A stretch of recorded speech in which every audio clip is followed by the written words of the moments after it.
Hi there, welcome to Skills on How to Conduct a Studio Visit. I'm Laura Marsh, Director of Programming at Oolite Arts, Artist and Curator. You'll notice that we're taking a poll. It should pop up. It says, are you an artist, a curator, a collector, an arts enthusiast, or several? We love the several option. Many of us are artists and curators, and I have the pleasure of being here today with Larry Ossei-Mensah. He's a curator and critic.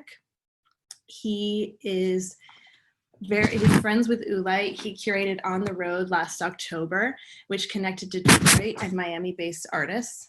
And he also curated Parallels and Peripheries in 2018. He's the co-founder of Art Noir, a global collective of culturalists who design multimodal experiences. And he is going to co-curate with Omsk Social Club the 7th Athens Biennale in Athens, Greece this spring 2021. I'm also here with Diana Nawi, who curated Dancing in the Absence of Pain, the first solo show of Terrence Prince II in 2019. She is a peer of Miami. She is the co-artistic director of Prospect 5 in New Orleans, which is set to open next fall. So these two curators have great projects coming up right now and in 2021.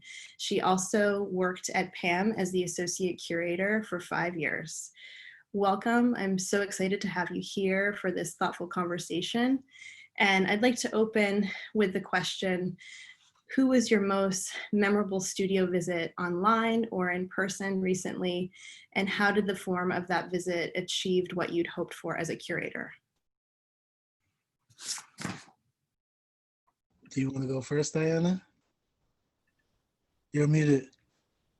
After you. Oh, okay. I think I'll go with in person because we've been apart for so long. I did a visit, or I had an opportunity to do a visit last week with Leonardo Drew at his space in Brooklyn.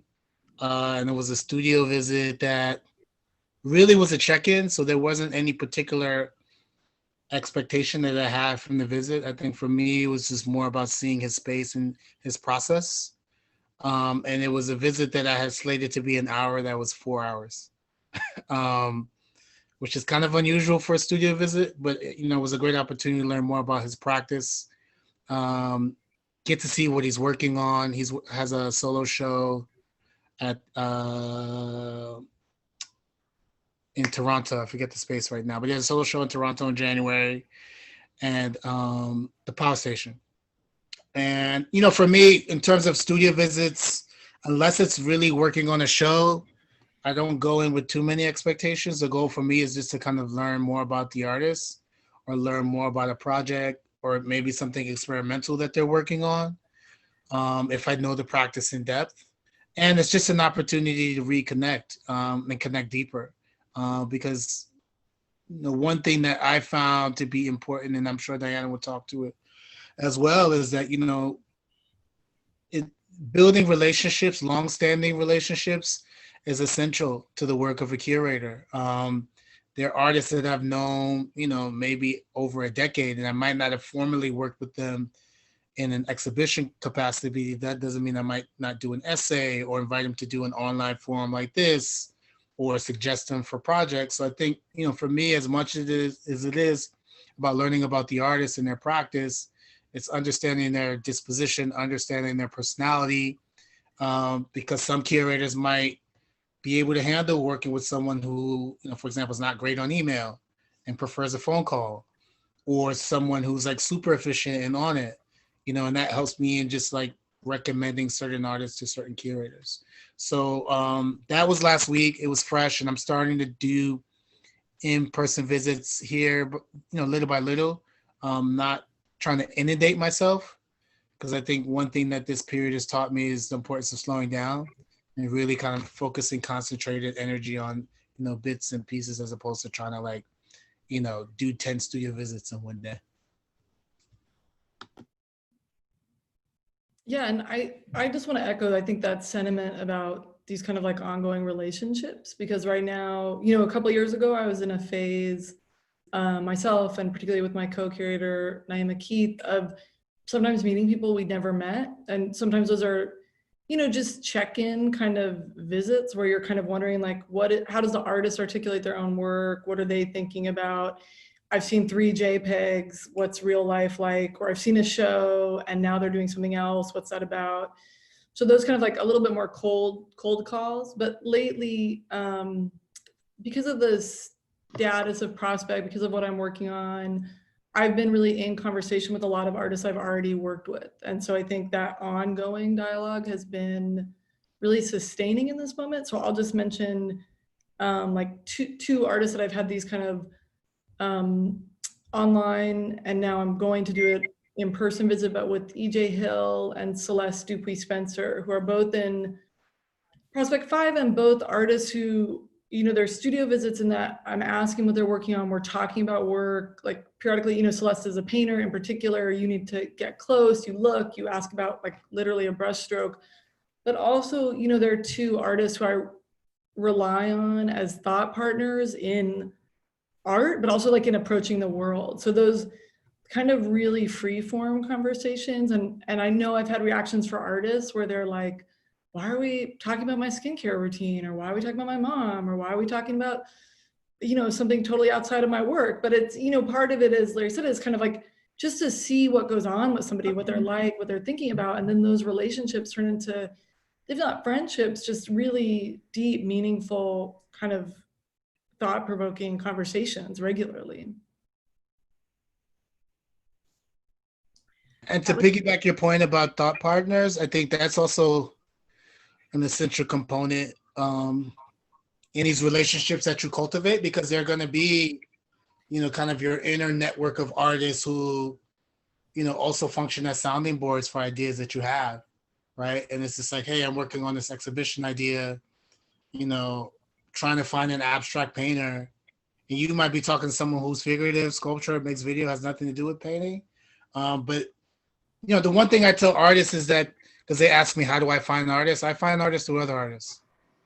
I don't find, and most artists who have relationships with me know what I would be curious about. You know, I might not particularly be always interested, but at least curious enough to kind of investigate. And as Diana mentioned, you know, sometimes I might see something online, or they'll send me a JPEG or send me like a profile. And, you know, you kind of get that guttural, like, oh, what's this? You know, and there've been a number of times where like I've gotten that and literally gone to the studio the next day to really kind of confirm, you know, is what I felt in my gut looking real, or is it just like a highly coiffed Photoshop image? But I think the importance of being a thought partner, building these relationships and this rapport, because a lot of it is trust as well. Because, you know, one thing over time as you do shows, particularly group shows, you don't really have the latitude to like handhold everybody, you know? So I want to know that like, if we've done 2 shows together, this is what we're doing. You know, if I haven't picked a particular work and you're working on something, this is the deadline and I know you're going to deliver.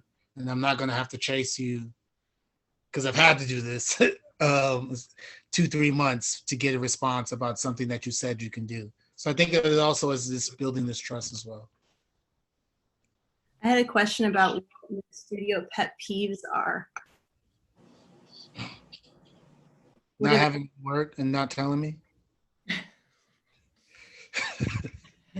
I mean, I alternatively, like, I sometimes don't mind showing up to studios when there's nothing there. Like, it's surprising, you know, usually it's good to like forewarn someone that like I just shipped a show out, or I just moved studios, or actually this is my mother's kitchen that we're meeting in or something. But I think it, you know, sometimes it's a conversation and sometimes it's the work. And I think kind of one of the things Larry indicated was this question of like the agenda, like what's on the agenda. And have you invited me there and you need something from me? Have I invited myself over and I need something from you? Or am I on one of these like assigned, I think Larry and I both probably do a lot of these run around, like you got 8 studio visits in Iowa City and back to back kind of thing where you're invited out to do that, which is like a really different headspace. But I think, you know, I feel really open, and I feel like it's I'm a guest in your studio, you know, and I'm going to meet you where you're at and see what you need.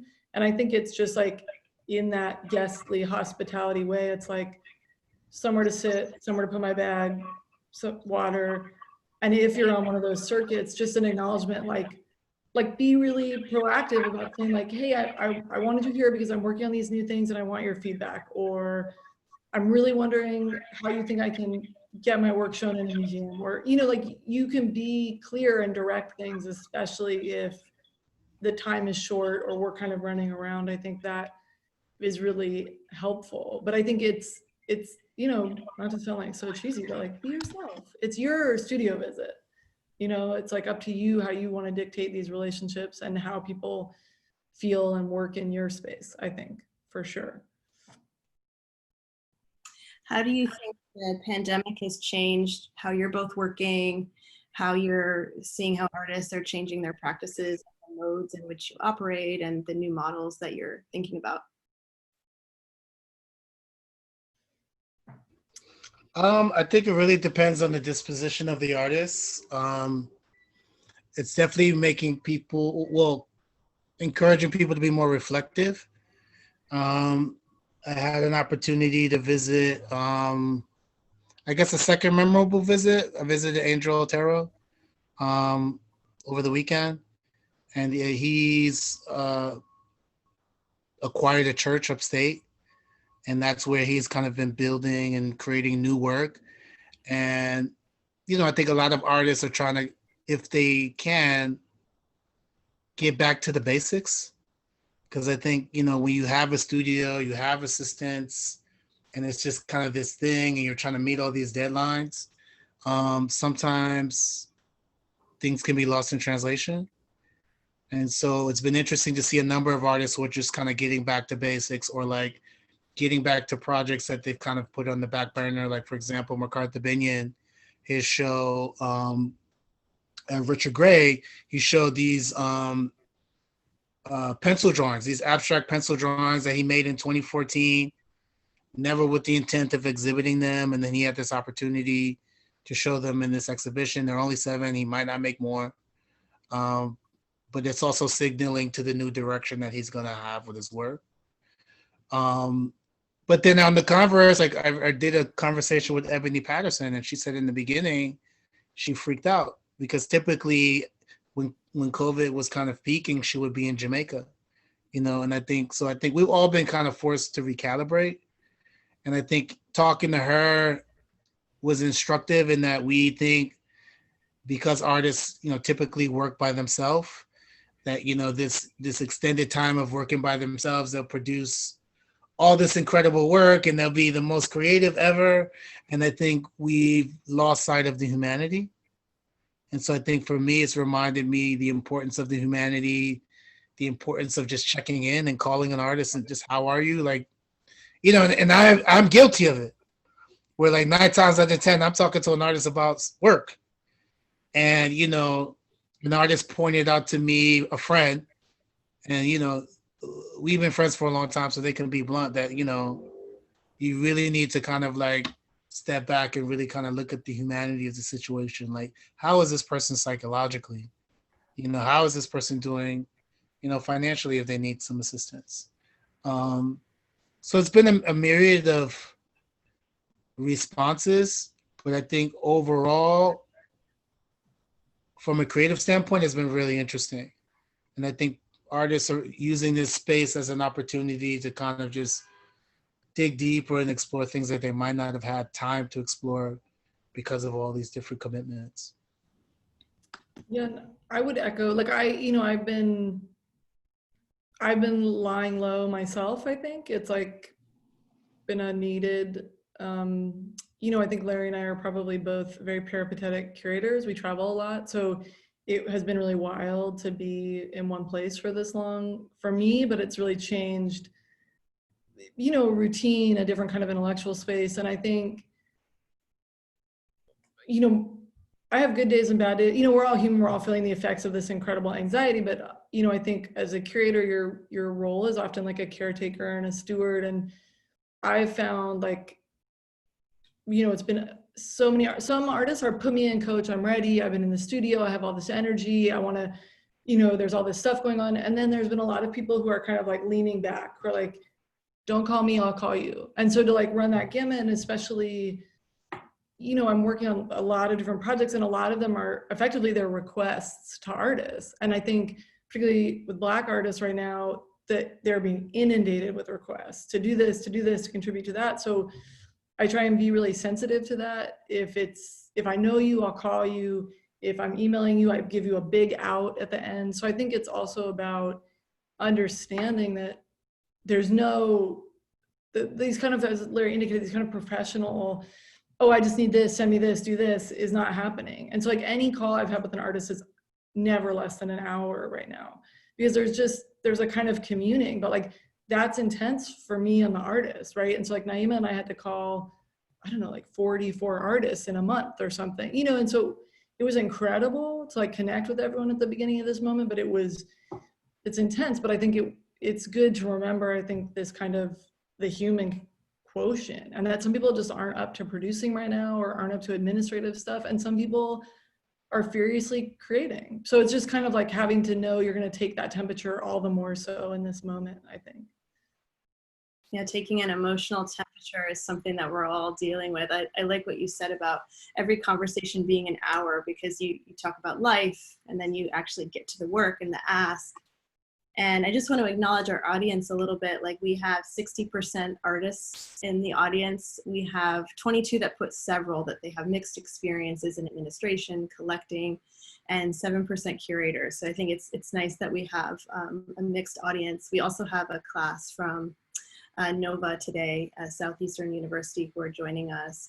And there are a few questions that came up in the live chat, and I want to encourage you guys who are listening to ask questions in the chat, not the Q&A, but a few people have asked, how important is it a studio visit for an emerging artist? And I think what's interesting is that in art school and also in curatorial studies, you don't necessarily learn the nuances of how to approach a curator. And we talked a little bit about that the other day. How would you advise someone who's maybe, a little bit too eager, or who hasn't had an opportunity in a while, who came up to you at an opening in a hurry, or even just like a busy artist who is straddling teaching and coming from their job? Like, how would you kind of maybe tease out that nuance and like tell us how you prefer to be approached? Like, and I also wanted to just back up and like just reiterate, because I remember like when I was an emerging curator, I was like, what is a studio visit? Like, and I went to art school, like I was familiar with crits, but I was sort of like, what's the point of this? And people have all different, like some people just really want to meet as many artists as possible. And some people it's like agenda only, like I only want to meet with you if I need something from you, or there's business on the table. So just to say, like, it can run the gamut in terms of functions. And in terms of like these kind of things, when people come to me, like I think I learned a lot in Miami. Like initially I was like horrified that people were like Facebook, this was long enough ago that it was or like at the advent of Instagram, but people were Facebook messaging me for studio visits. And I was like, this is my social sphere. I was totally like, I don't even keep track of things in there. I hated that. But then I realized like, okay, this is how people communicate. I got with it. I like answer DMs now. Usually I give everyone my email. I have a website. Most of us have, an accessible contact. And like, I appreciate a formal email, not because I'm trying to put pressure on you, but because I just do my calendaring at my computer. So like coming up to me in public or something is just hard for me to keep track of if we have time to meet. And I think it's reasonable to ask a curator for a visit. I also think it's reasonable to know that curator might not have bandwidth to do that. And I think it's like, if you're just asking because you want someone to come look at your work because you think I'll do something for you, that's a certain motivation that's hard for me to then understand why you need my time and can't just send me a portfolio. But if you're asking for me to come in and speak with you and give a crit or talk about where this work could go or advice or something, then that I feel like is totally, you should just ask someone. You should just say, this is what I need. I'm wondering if you can come by. And if the answer is no, the answer is no. But I think you don't have anything to lose. And I think there's a limit. Like, don't cold call everybody you've ever met. Be specific, be strategic, think about it. Because I think it's important to understand, I think also, like, this is what Larry and I also do for money. I think it's just like, let's also talk about money, because like, this is what we do for a living. And so studio visits are part of a larger ecosystem of our work. And so there's a huge social dimension, but it's also a job. So it's important, I think, to recognize what you're asking for and think about that. But like, once we're in conversation, like, I love coming over and looking at artists' work and seeing where you're at and keeping that going. There are artists I meet with every 8 months just to see what they're doing. I might not work with them again for 5 years, but that kind of ongoing dialogue, I think, is super helpful, because you develop a set of terms with each other around the work that I think is good. And I want to give respect to my fellow curator at PAM, Renee Morales, who's been in Miami for a long time, and who I learned a lot from on those initial visits in the city about seeing what artists, like, he would recommend books, he would recommend artists, he would kind of do this thing where he really gave very thoughtful advice that, like, living in LA and working with MFA students, like, it wasn't the same. They were already like so into books and so this, that it was kind of like a different conversation. But in Miami, it was very cool to see someone who like nurtured artists and was growing with artists to kind of make a larger intellectual community. So I learned a lot from being in a city that was that scale and where people really knew each other.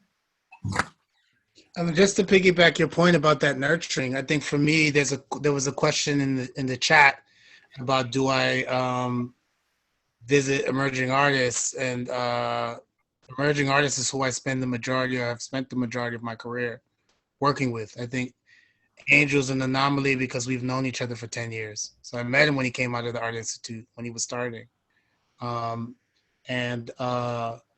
I think that nurturing component is very important. I think for me, I have fun and there's joy in meeting an artist when like nobody's looking.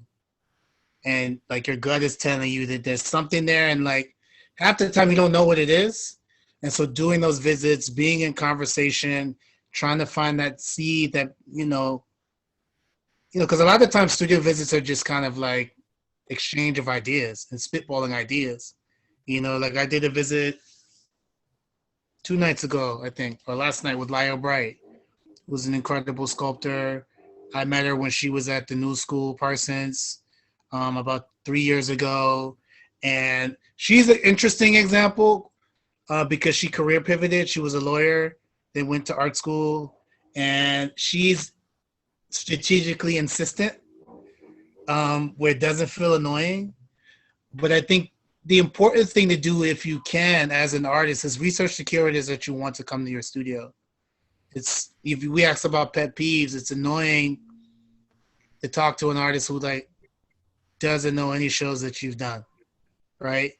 They just know you because they might have saw an article or they saw you know somebody, but like really invest in understanding what curators are interested in, or at least the type of work they've shown.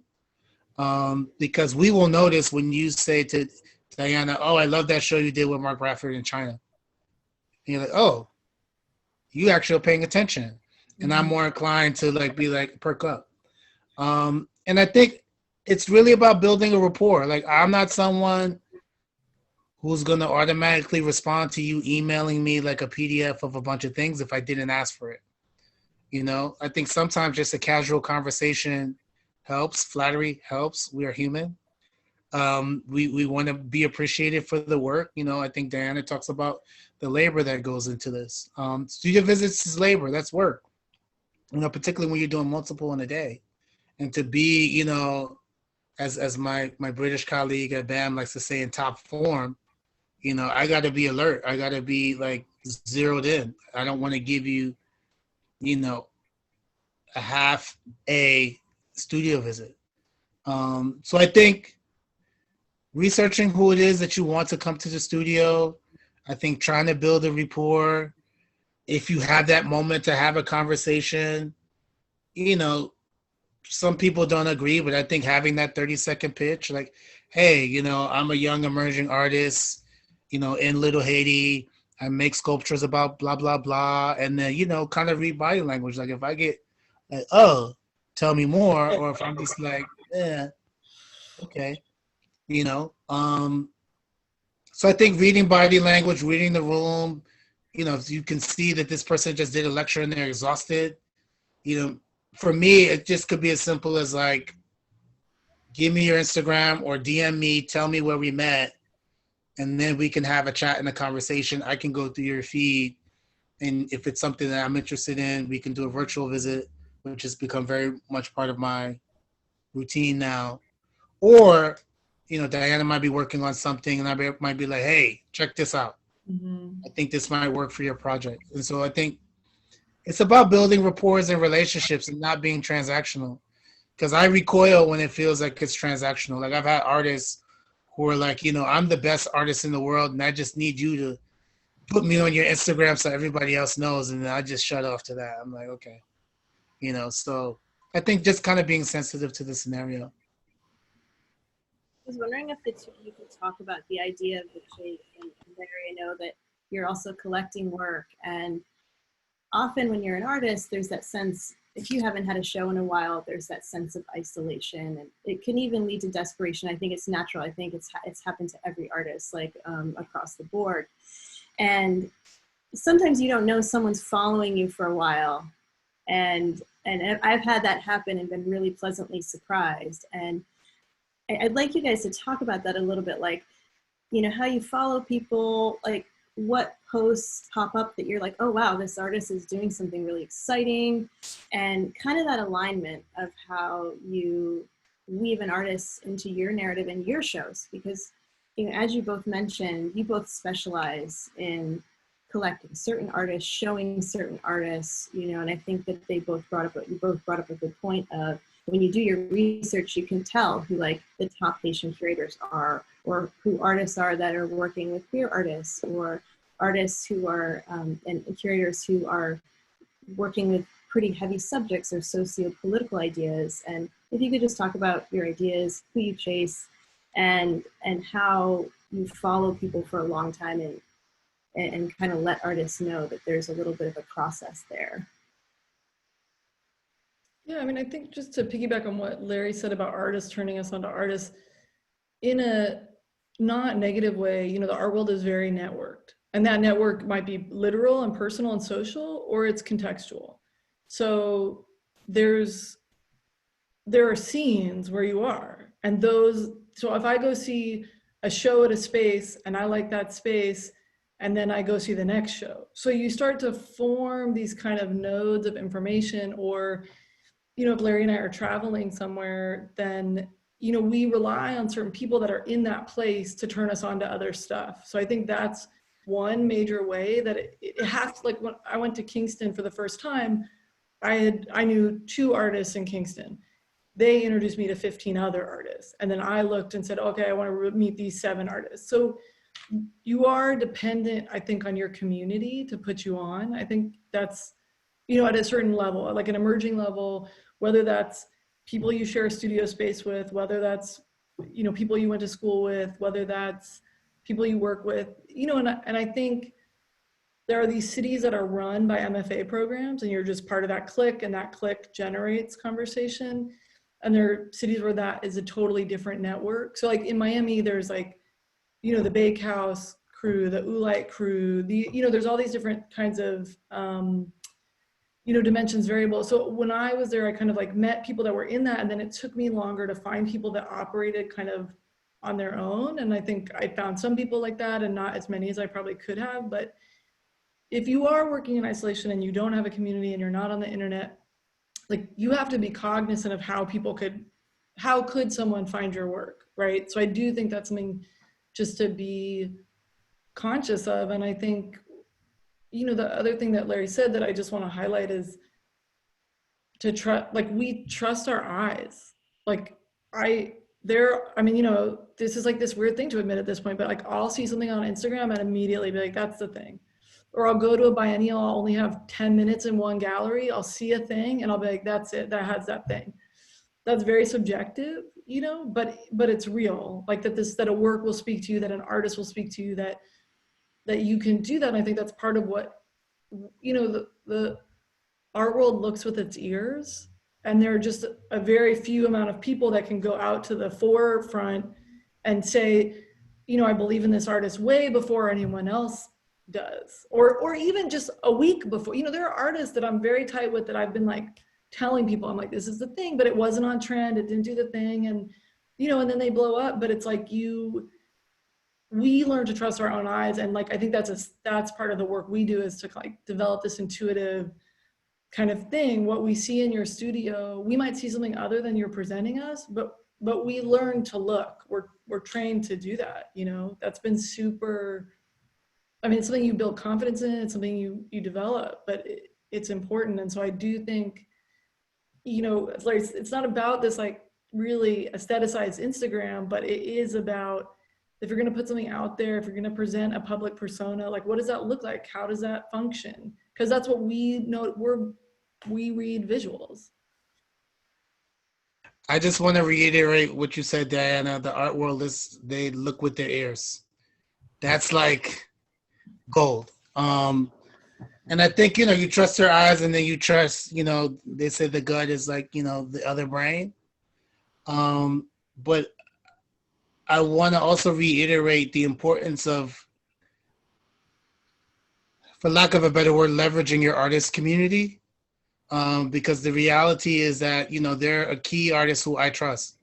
And if they're like, you know, and they'll normally have artists that they went to school with or share studio space, and those are notes that I take, that if I'm going to visit artist A and they're like, yo, go check this out, that generosity, I remember that, right? So I think there's nothing wrong with being generous. I think more of us, on the whole, not just artists, but curators, cultural workers, need to be reminded of the importance of operating from a place of abundance. Just because I'm coming to visit you and maybe we don't work together, but you put me on to someone else, I'm going to remember that, right? And I'm going to keep that in mind. I think, yeah, I mean, I think those are the key things. It's like really thinking about your artist community, particularly like I was in Iowa visiting with TJ Norris's MFA class, Iowa City, kind of middle of nowhere. But they had this kind of interesting MFA cohort. And I remember going to see Dante, I think Haynes is his last name, ceramicist. I literally had like 10 minutes, you know, but he ran me through what it was about and gave up some of that time to say, hey, this person is really interesting. Here's their website. You should check it out. Yeah, and I think also piggybacking also what Diana's talking about, if you're going to use social, Instagram as a platform for your art, it should be an extension of the studio practice. Because there are times where like someone's like, hey, check out this artist. And not saying that it's a bad thing, but they're pictures of things that got nothing to do with the practice. You know, so I think just being intentional about how you're curating this space, you know, if it is just kind of a personal space where you show art, that's cool. But if I got to scroll through to get to the art, then, you know, my attention span is going to be reduced. So I think those are things to kind of keep in mind as well. In terms of what I'm chasing, I chase what is in my gut. Like there's an Oolite residence. I don't know if he's on here, Mark. I've been chasing Mark for like 3 months. DMing him. Like, hey, what do you got going on? Hey, what's new? And it's like weird for me to do that. But there's an excitement in what he's doing. You know, because many people may or may not know, I've been going down to Miami since 2005. And I'll say within the last 5 to 10 years, it's been really exciting to just see artists from Miami, whether they've, you know, kind of gone through, what's the high school, Laura? The new school? New World. New World Center, or they've gone through Young Arts. And to see them be proud to be born and raised in Miami, be artists in Miami, contributing to that ecosystem. And so, you know, going back to your point about the eyes, like I always talk to artists about, you know, God rest the dead, Kobe Bryant talks about this Mamba mentality, right? This notion of repetition. And it's an advice that I give to curators, artists, people who want to collect, look at as much art as you can, right? And that's something that I learned from, one of my former.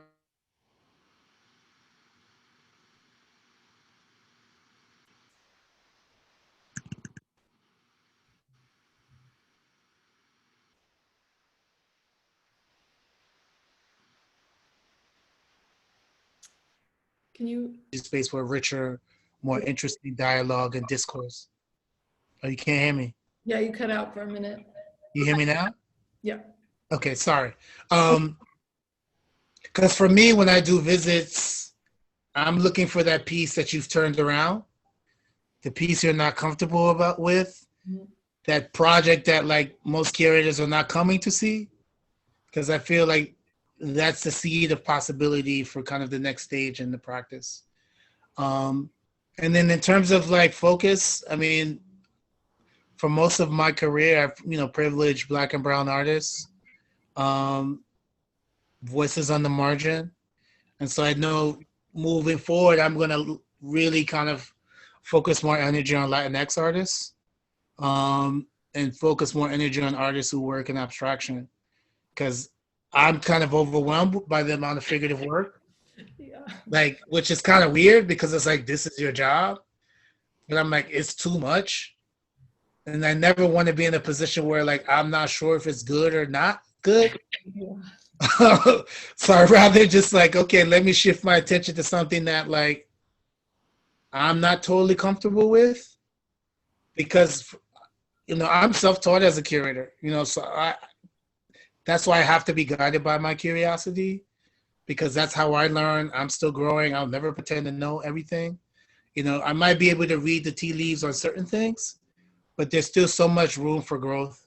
And that's what I'm searching for. So anything that gives me an opportunity for that, or an artist who's going to challenge my assumptions, make me work, those are the things that I'm looking for, that I'm excited about.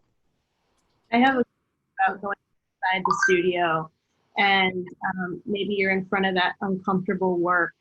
And what advice would you give for artists to best prepare in narrating their work, walking you through it, and also creating that space for reciprocal exchange? I would say the studio visits that I've, and it's a personality thing, right? Like some people are super outgoing and want to chit chat all day, and some people are nervous, God bless them. But I think what I would say, that you can never say, I don't know, right? You just say, let me think about it, and you pause, and because it's to us, when I said to somebody, I say, why is the house like that, or whatever, what, in this painting, what's this decision you made? I don't know, I just liked it. There's nowhere to go from there. I cannot help you, I can't talk to you, I can't go, right? Like, you don't need to unpack, you don't owe me an explanation of your decision and that you need to defend it. But it's a conversation, and if you say, I don't know, it suggests I'm interviewing you or I'm quizzing you or whatever. You can redirect, you can talk about, I wasn't sure. It was a decision I made, that I can't really explain it to you, but I was thinking about X, etc. You have to be willing to talk about the work, unless if your position is you're not going to talk about the work, then you have to articulate that that's your position. Because I can't be with you and trying to engage in a dialogue that becomes a monologue. Like, that's probably not that fun for either of us, or if that's what you want. Like, I've had people say, I don't want to say anything, can you just tell me what you see in this painting? Set that up, like, be directive around that, but don't cop out in front of your work. Don't not own it. Don't, even if you're unsure, even if it's super in progress, even if you're about to whitewash that section of the painting, just tell us, like, talk about that. Say, I'm really unhappy with where this is going. Like, that's part of it, I think. But never say, I don't know, I just did. Like, I don't know what to do with that. Even though, like, I'm comfortable with you explaining that your practice is intuitive, but back me up. Tell me where somewhere you made a decision. So tell me where that decision was, even if it's not in that specific corner. You hit the nail on the head, Diana. I don't know, I shut down from that point on. I think in terms of works that you're not comfortable with, just be honest about why you're not comfortable with it. Because 9 times out of 10, depending on who the artist is and my relationship with them, like if I know their work in depth, and it could just be they're uncomfortable because it's a new color that's in their, rubric of palette. And that it might just be that. And they just have never worked with this hue of green before. And then that gives space for you to talk about, okay, what is it about this hue that even coerced you to try it? And then begin to unpack what about this is making you uncomfortable beyond the fact that you've never used it before. So I think that's one thing. And I think, going back to pet peeves, be prepared. Like, I don't need like a written kind of like verbatim statement. But at the end of the day, the biggest advocate for your work should be yourself. And if that enthusiasm doesn't ring through, then, for me, I become a bit concerned, because when you invite an artist to be part of something, whatever that looks like, whether it's a talk, exhibition, conversation, us as curators, we're validating that work as being essential to this conversation we're having. And if you are not, and I'm not going to pretend like everybody's confident, but there needs to be some joy, something that makes me, feel like, okay, they might not have it figured out, but they're excited about the possibility, and if that vibration doesn't come off, it makes me a little bit more hesitant, right? Because if I put them in front of other seasoned curators and they can't talk about the work, Diana's going to look at me sideways like, I thought you said this person was the second coming. What happened? They fumbled the whole studio visit, or they were late, or like had nothing to say. And so I think artists need to also be cognizant of, I don't want to call it the cosign, but that's what it is, for lack of a better word. We're putting our stuff out on the limb because we believe in whatever it is that you're doing. And I don't want to say we're compromising other relationships, but it's just like Diana's trusting me that I've done the work and the research, that if I'm going to recommend something, it's at least worth examining to see if it works with something that she may be working on. And I just want to jump in and say, like, I think just to clarify, like when we talk about talking about the work, that can come in all forms.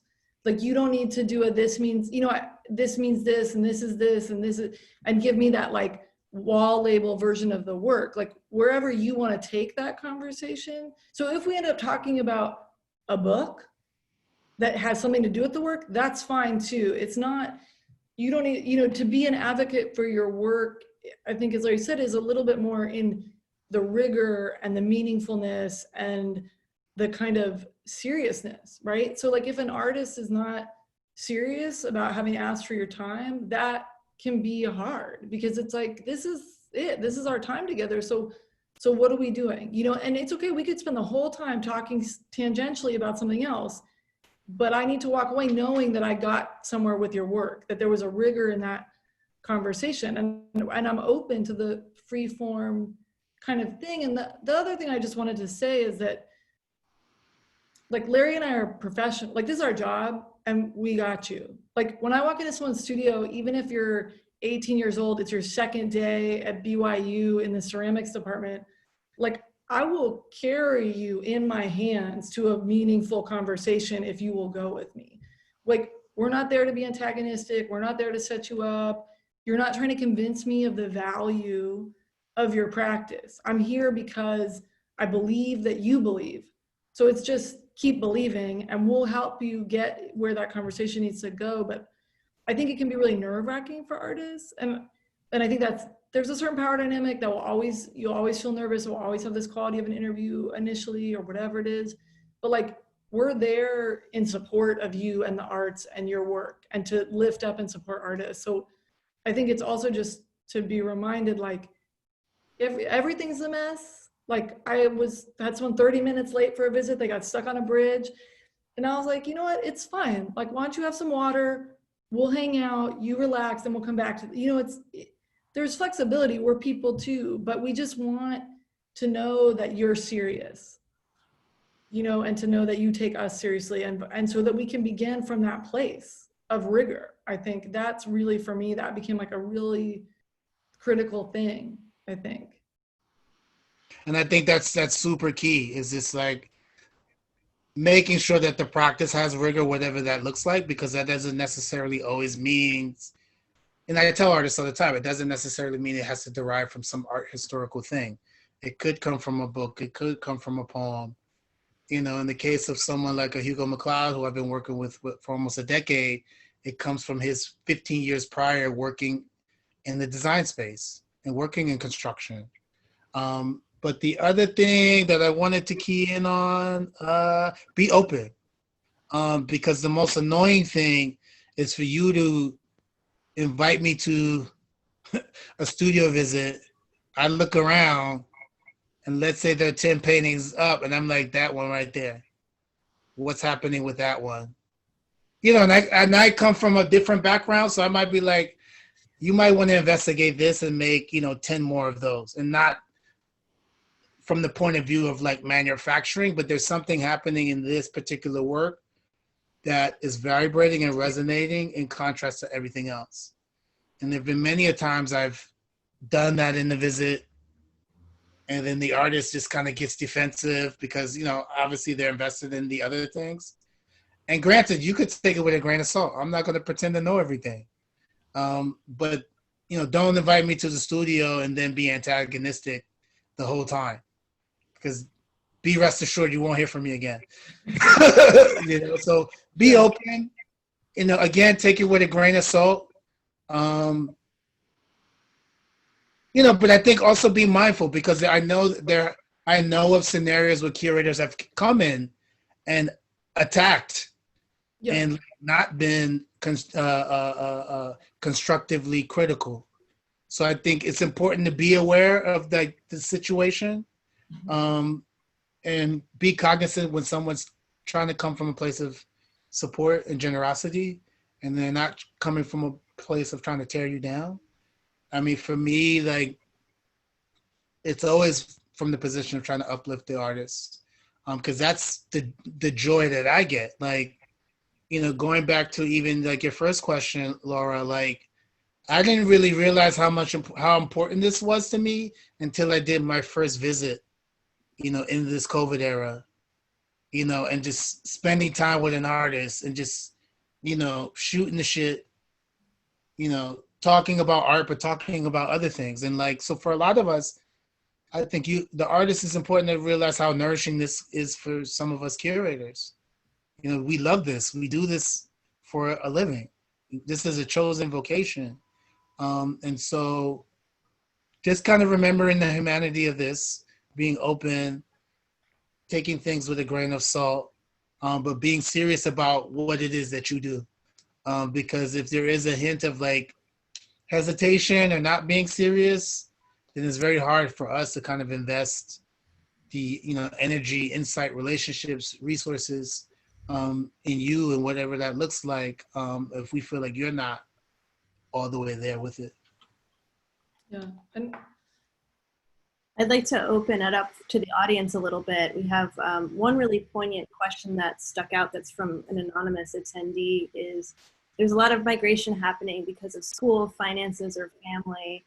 Can a young artist do well having moved from their hometown or original studio place? Do they get lost in the mix of the local art scene, say in New York, LA, Mexico City? Do curators lose interest in them, and how do they find relevance? I mean, it's a double-edged sword, right? You can be the best artist in a very small place, or you can be one of hundreds of artists in a very big place. And what will distinguish your work is probably your work, right? So, and I, I think Larry and I both work really regionally. So there's this kind of question, you're one of X amount of artists tackling this subject around the country. So does it matter that you're kind of interestingly like in Nebraska, or is it sort of like that's neither here nor there because the work isn't there? And I think we balance those things out. I think it is hard to go to different tiers or go to different scales of pools, but I think, you know, there's also more resources there. So if you move to LA, on the one hand, you will be a smaller fish in a bigger pond, but there are, you know, like 150 galleries on my LA gallery list to visit. Some of them are closets, but that's fine. I'll probably make it there. So I think it's like, you just have to think like it's all scalable. And I think there's a certain, you can get stuck in the cul-de-sac of your, you know, like when I lived in Chicago, the idea was you got your 12 by 12 show at the MCA and then you left for New York. So you hit the ceiling and then you moved. And like now it's, you know, there's reasons to stay in Chicago, but I think it's worth thinking about what you're hoping to achieve and where you can be and how you can do that, right? Like Miami can be an exceptional place to work as long as you have a network, you have a pathway out into the world. You can be anywhere, we're in that moment, but it's not the same as like the LA show that I'm going to see tomorrow because I live here. But it's certainly, we work with artists from everywhere. And now in this, it turns out we don't have to get on planes and we can just Zoom it up with each other. Like it's opened this other possibility. Like I do think it will change, it will continue to help decenter some of these things. I mean, especially with exhibitions being online, right? So like I have no fear if you're in Gallup, New Mexico, I am not shipping your piece. I'm asking you for a JPEG. So that it like changes the economics in like an incredible way that does help, right? Because there are real costs associated with depending on where you live. So I think there's no right answer, but you have to think about what is right for you. And I don't think it's yay or nay for a curator. Yeah, and I think foundationally it comes down to, is the work good or not? I think there's enough of us who do this for a living, passion, love, that's always looking for good work. Whether that's an emerging artist, mid-career, or someone who is, I call master level or established. And I think it comes back to networks, right? I think COVID has decentralized a lot of things, right? You know, so like I've been spending a lot more time upstate. A lot of artists are decamping from New York and moving to Beacon, moving to Hudson. I was in Long Island last month and did a visit with Ross Bleckner. Who knew I would be doing a visit with him, but it was interesting. So I think, and that came through another artist that I was visiting. So I didn't go with the intention of visiting that artist. So I think it's really about, one, the work has to be incredible, it needs to be strong, or there needs to be the seeds of something really interesting. Because sometimes an artist might be a couple years away from like the work that really is the work, one. But then I think two, whether you're in Cleveland, Detroit, Miami, you know, how plugged are you into that ecosystem? And I'm not necessarily saying you need to be the social butterfly, but, you know, being on the tip of the tongue of some artists, some curators, writers, collectors, you know, because I think also collectors I get recommendations from, because there's a constant exchange of notes.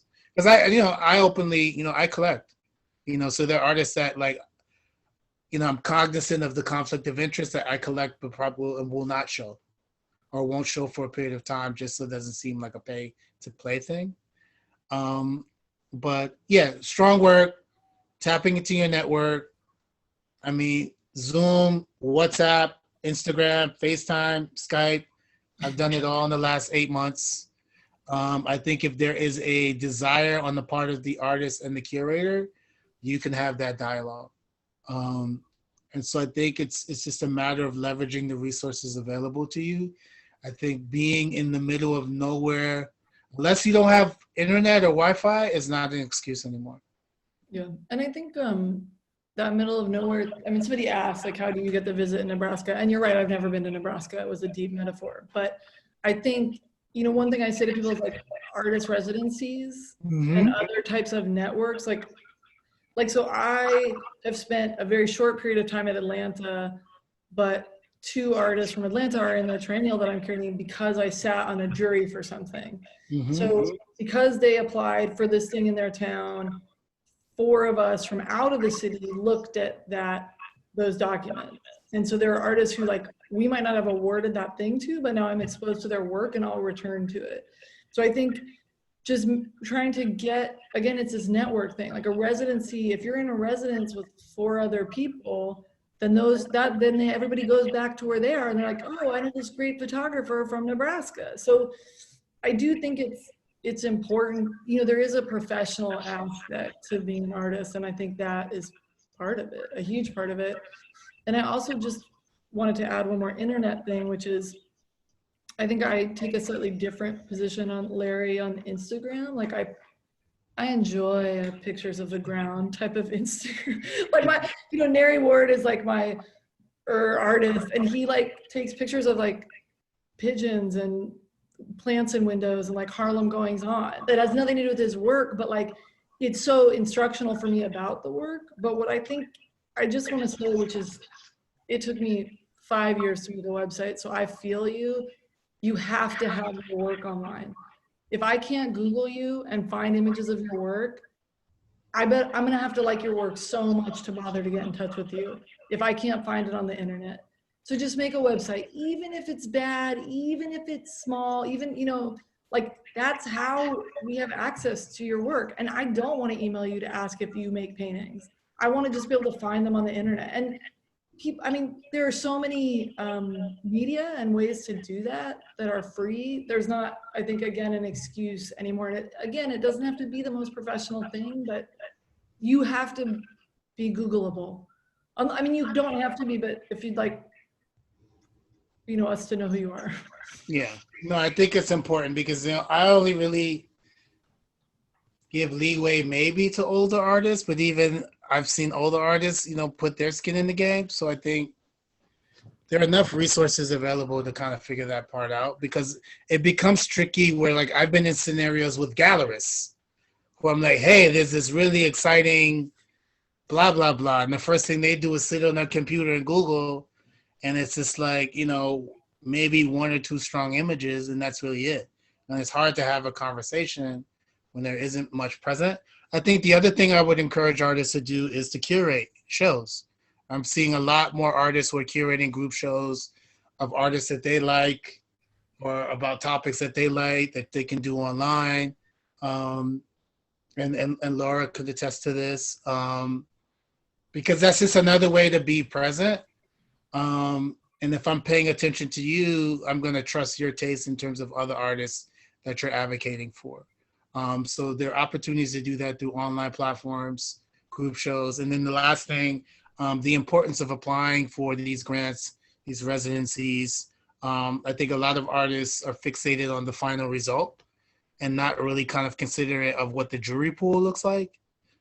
Because there have been many opportunities, just like Diana, where like, I'll flag an artist who might not necessarily fit for this grant or this opportunity, or maybe did not fill the application out correctly, but there's something interesting about what they have going on. And then, a conversation or a dialogue can kind of continue there.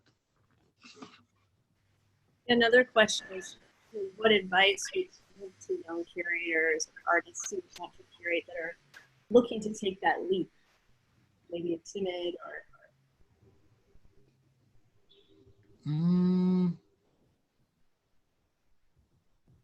That's a good question.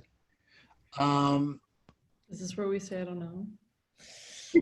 We can't say we don't know. We haven't considered that. To be honest, I think I've been in a modality where I'm recalibrating what curatorial practice even means.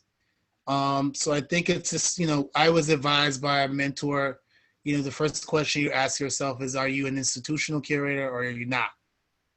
Because that's going to be a big influence in terms of, do you go the museum route or do you go the independent route? So I think answering that question is fundamental, because like, I've had the pleasure to do both and kind of recognize that, being on my own just kind of works, because I can kind of dictate more the pace, the schedule. I'm not beholden to a board. There's a lot of things that you got to jump through that just don't work for me right now at this point in my life. But I have a better understanding when I'm working with museums or pitching shows, what's the criteria to kind of get it approved, get the budget approved, marketing, how to work with marketing departments. So I think that's the fundamental question to ask, and then really kind of reflect on the things that you're interested within your practice. Is that a unique point of view? Is that something different that you're offering us, or somebody else doing that work, that labor?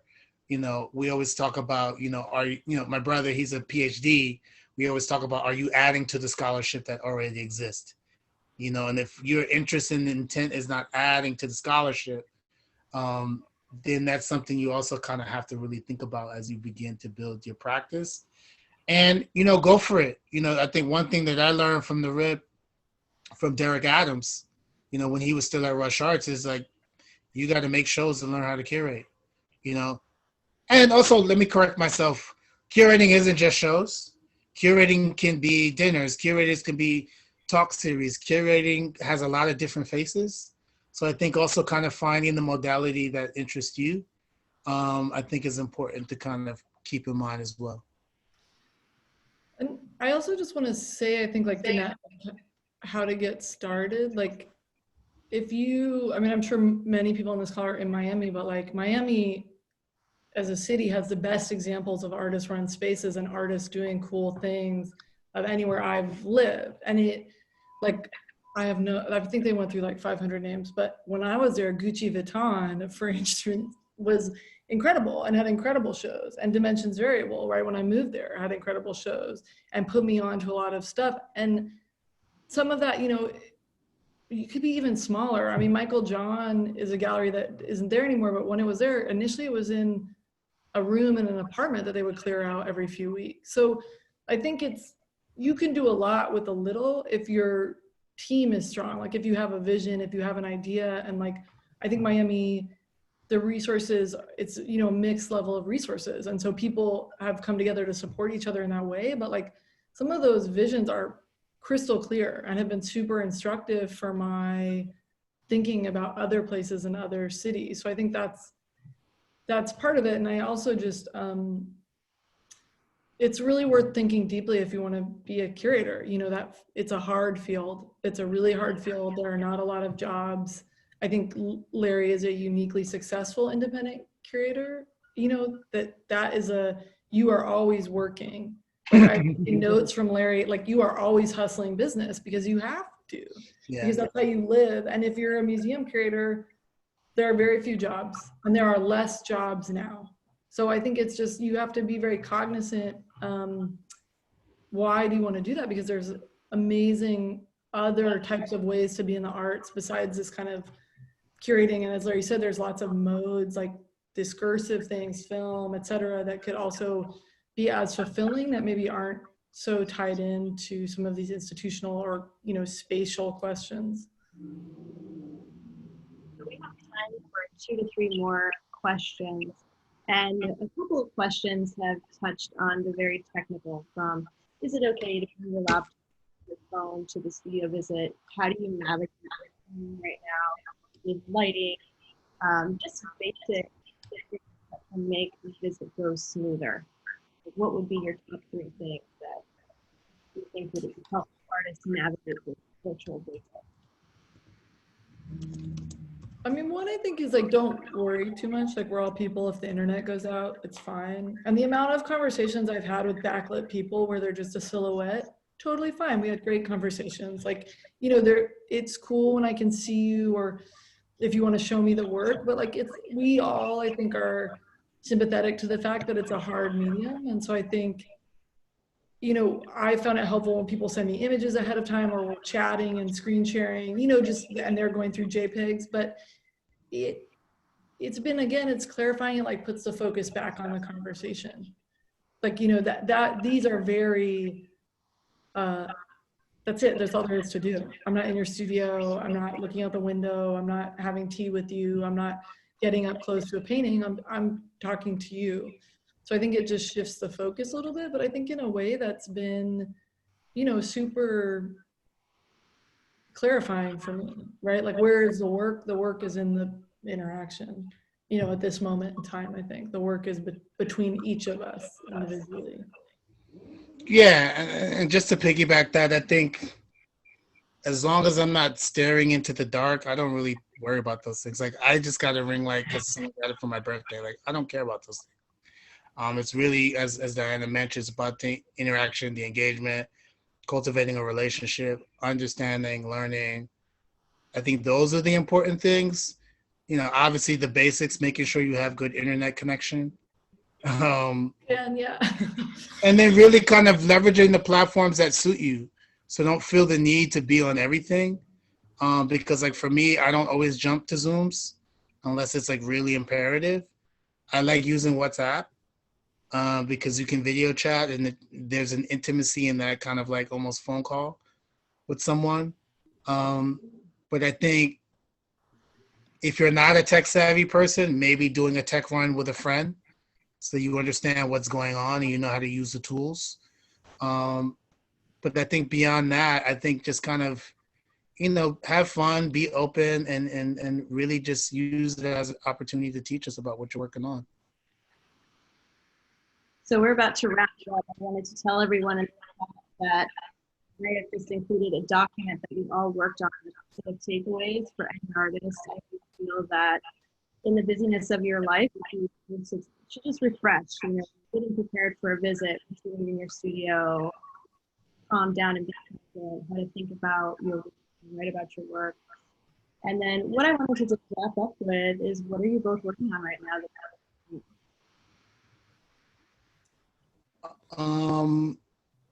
I have a group show in Rome in November that I probably won't be able to go to because if I went to Rome, I would have to quarantine.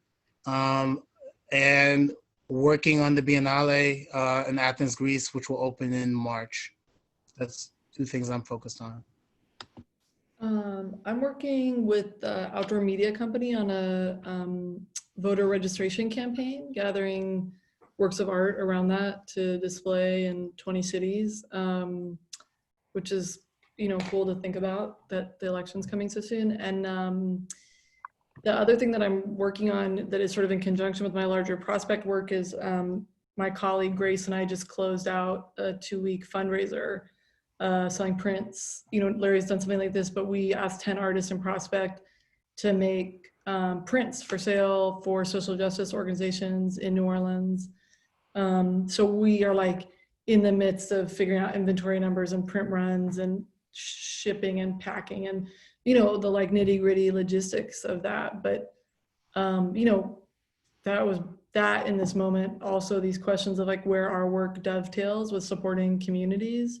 You know, like artists and curators have a lot of resources, if not a lot of money. So how do we leverage those to turn it into money or tangible support? So I think Larry and I have both worked on things that are trying to do that.